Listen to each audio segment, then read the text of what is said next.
Sulle note degli archi si sono aperte al Teatro La Fenice le celebrazioni del 500° anniversario del ghetto di Venezia.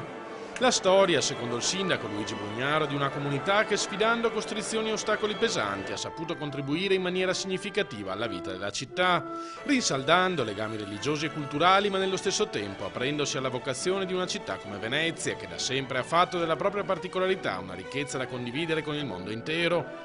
Principi, conviene Brugnaro, coi rappresentanti della comunità ebraica, che è ancora più importante affermare in questi tempi segnati dalla violenza del terrorismo. Mi sembra però che Venezia abbia degli anticorpi molto forti dal punto di vista sociale e culturale, tanto che la città dimostra di essere incrocio di culture e dimostra di poter ospitare grandi eventi, di ospitare grandi personalità e anche grandi diversità culturali e ideologiche. La più grande arma contro il terrorismo, la sola efficace, gli fa eco il rabbino capo di Venezia Shalom Babutta, l'educazione delle giovani generazioni. La diversità è una risorsa, la diversità non è contro nessuno, ma è per tutti.